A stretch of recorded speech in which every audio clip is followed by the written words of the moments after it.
Boom, we're live. Right. Hello, everyone. Lisa and Ryan Hello. here. And today we're discussing our vitamin D3 with K2. It's vitamin D3 2000. Vitamin D3 is also known as your sunshine vitamin. Why? Because your body makes it with sun exposure. In response to sun. Sure, Exposure. There you go. But the biggest problem is, first of all, we've been told not to be in the sun too much. We've been told to wear sunscreen, we wear hats, we wear sun shirts, we avoid those prime time sun exposure where we could also get burned. And we also live in climates that don't have the right amount of sun, especially year round.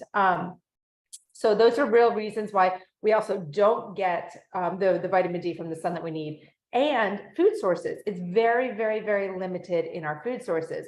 Really, it's only fatty fish, egg yolks, mushrooms, and then it's fortified in like cereals, junk that we should not be eating. And I'm sure you see it by you'll see Lucky Charms fortified with vitamin D. Okay, we don't want that. But Ryan's gonna explain to you all about the science of vitamin D, what it does to our body and why our bodies really need it. Yeah, you're spot on. But if you say you were out in the sun, say you're not on cholesterol medication like statins, say you have your face exposed, your arms exposed, your legs exposed, your hands exposed, and you're out in the sun between 5 and 30 minutes, you could generate up to 20,000 units of vitamin D. So that's what is supposed to happen. It doesn't happen as well as it's supposed to, or isn't occurring like that anymore. Like you said, climate, of course, geography, where we live, our jobs. Are we working between 10 a.m. and 4 p.m.? Because those are your time, right? Most of us are indoors. So getting enough sun exposure is hard. And now the task force and people are saying, well, look, you don't want, and by the way, it's the UVB rays. So it's ultraviolet radiation B, which is also the UV ray responsible for burning, sunburn. So 5 to 30 minutes of prime time sun, potentially now you're burning, and the skin, the advice around skin is like she said, physical blocks, sunscreens, sun shirt, right? That's the hats. I mean, the whole nine. So it's a little bit challenging.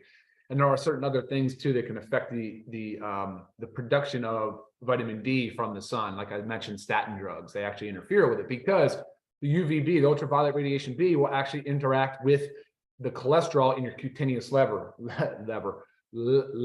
of your skin, layer. So when it hits the skin, it interacts with cholesterol to make vitamin D. Now, she said foods, there's sun, and then of course there's supplementation. Now, they all produce basically the same type of vitamin D, the mineral, or I'm sorry, not the mineral, the vitamin. There's two types. There's vitamin D2 and there's D3. Now, D3 is what we choose to put in here, and that's the cholecalciferol. Now, what happens though, what's important here is it's basically biologically inert until it goes to the liver and gets converted into calcidiol. Again, that's not really going to do much for us. That's not what is the, main player in vitamin D or in the hormone. So then it goes to the kidney, it gets converted to calcitriol, and that is the active hormone. So as it starts as a vitamin, it converts to a hormone. And that's where all the magic starts to happen. Okay. Yeah. Yeah, it's a lot. Something else I'm sure most people don't know is that vitamin D is actually a hormone in the body. Exactly. Right. Plays a really big role in a lot of things. So do we want to talk about that? What's the role? Let's go. Let's do it. But first and foremost, it's bone. It's bone strength. It's bone density. It plays a tissue in the muscles, tendons, and ligaments that surround the bones. Obviously helps prevent osteoporosis as we age. I would say that's the primary, most widely known and studied purpose of vitamin D. And we're seeing obviously a lot of osteoporosis as people age, especially in women, menopausal, postmenopausal. And so vitamin D, as a matter of fact, the daily recommended daily allowance it increases for people over the age of 70. Right. So, and they make less, their body, they don't get as much sun exposure. Most elderly people tend to be indoors more, and their body's not capable of making as much. Okay. Yeah. All right. And then now also a lot of evidence supporting things like cardiovascular health, immunity, and mood. Really kind of those three. And there's other areas, but they've shown that there's receptors for vitamin D in the glia and the neurons in the brain, which is really important. That's like a lot of and specifically the areas related to depression and study for depression. So being studied and advanced further now in talking about its benefits for major depressive disorders. Wow. Yeah, that's huge. That's a really, really big one. And then immune function, which really came out, which was really highlighted with COVID-19. Oh, right? sure. Yeah. The whole immunity. Oh, of course, of course. Immune health is a big one now for vitamin D. Cardiovascular disease as well. So there's receptors now that are showing benefit to the vitamin D in heart disease, heart attack, stroke. So yeah, big stuff. Yeah, really big stuff. All right, what's next, Lise? Well, a few questions. Okay, let's see. Do those questions. Yeah, okay. I am vegan. Can I take vitamin D? Well, unfortunately, unfortunately not. This is the origin is from the wool of I want to say lamb.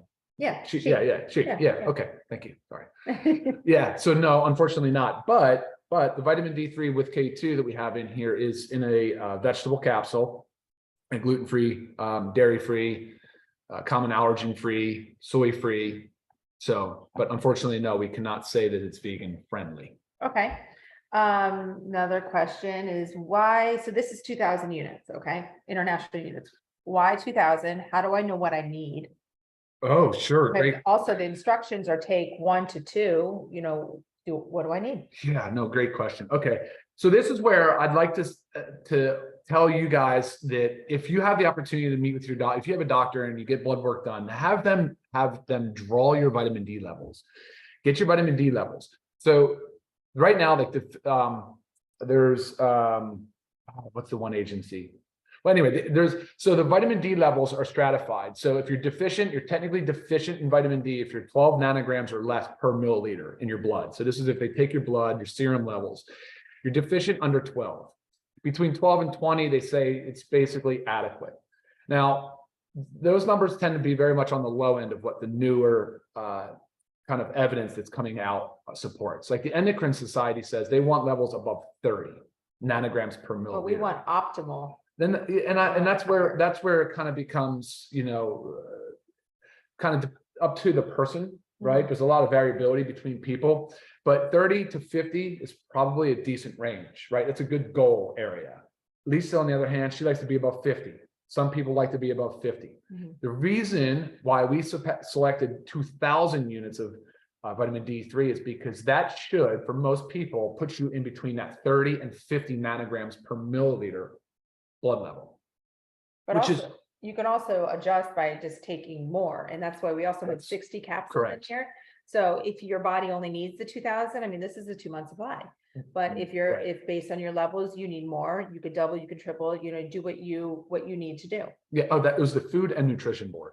That's who did. And they had a committee, though. They had a committee that reviewed the evidence and came up with it and showed where deficiency and inadequacy kind of get stratified.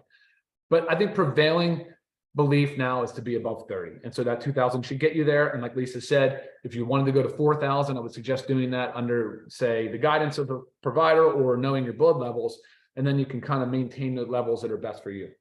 And why is it important not to take too much? Oh, good question. Yeah, we do get that question a lot. And it's because it's a fat soluble vitamin. So vitamin A, D, E, and K, those 4.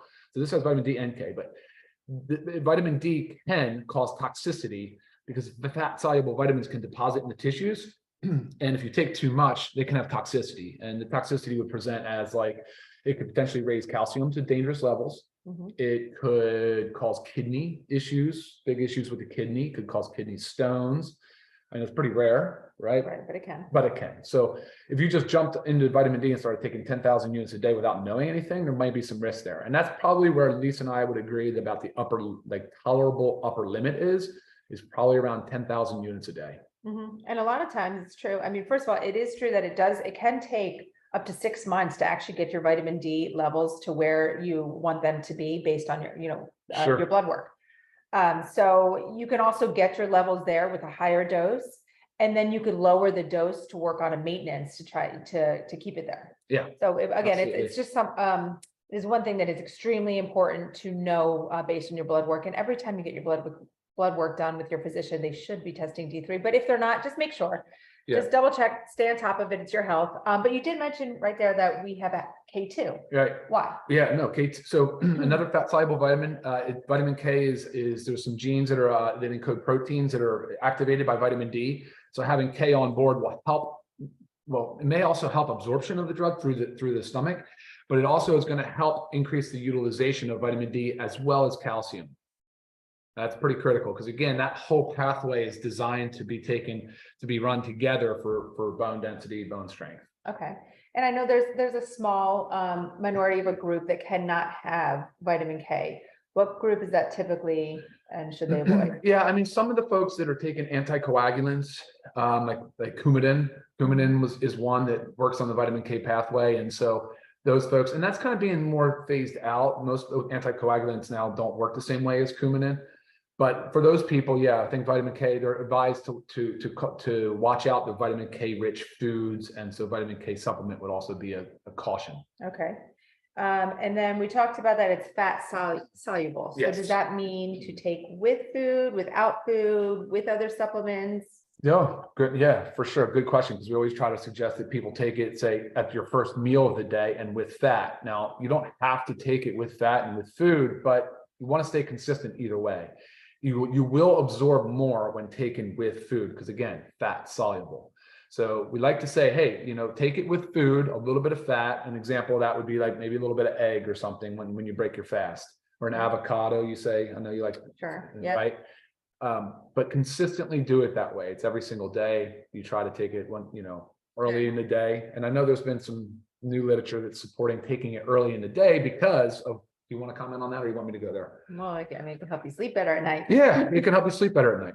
Right. It suppresses some of the melatonin. So again, kind of falling back into that ancestral concept where your first thing you do upon sunrise is you're getting out there, your eyes are adapting to the sunlight, the sleep awake cycle is being activated by the sunlight, suppressing melatonin, you're making vitamin D, right? You're out moving. And so again, taking this early part of the day is good. I would never take it at night. I don't recommend that, but early morning, afternoon, but not at night. Okay. Just a question that I have that you guys might have as well.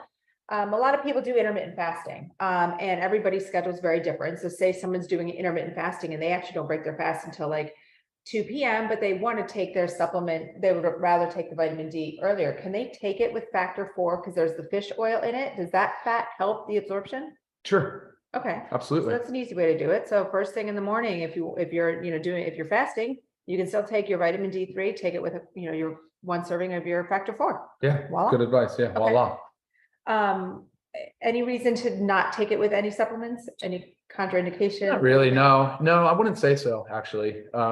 Vitamin D, no. There's a reason why we didn't put it in the multi, though, is because we want you to understand the dosing and be able to tailor it, move it a little bit and adjust it. Right. Because you will see in other like multivitamins, other companies, they have vitamin D in there, but it's just a little bit. A little bit. So like, what's the point of just having a little bit? Like we want to make something to have like a therapeutic effect. So that's the point of taking something, right? To actually do what it's supposed to do. Yeah, absolutely.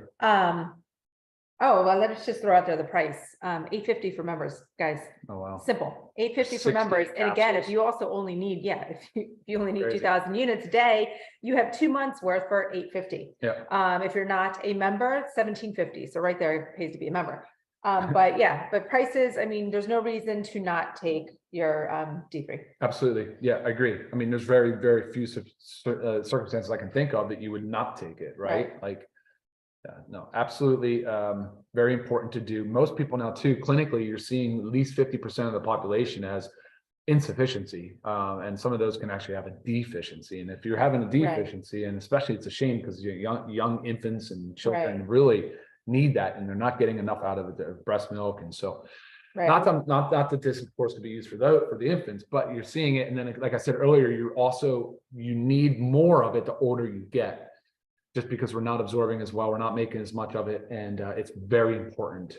Right. Very important. Yes, and I honestly think the recommended daily value is only like 600 international units. It's 600 up to 70, and then goes to 800. 800, yeah. So that's also very low. I mean, we know that we need more than that. That's why starting at 2,000 is the way to go. I just lost my train of thought. I had another question. It was in my head, but I can't remember. Yeah. Yeah, we talked about that. We said, take it in the morning or the afternoon. Don't take it in the evening. Right. D3K2, 2,000 units. Okay. Yeah. So, I mean, if you guys have any other questions, I mean, you know, it's a fairly simple supplement, but also a very, very, very important supplement. Exactly. We are here for your questions. Always love the feedback, but make sure you are taking your vitamin D3 every day. Yeah, absolutely. Guys, thanks for tuning in. Appreciate it. Y'all have a great and productive week. See you next time. Bye, guys. Bye.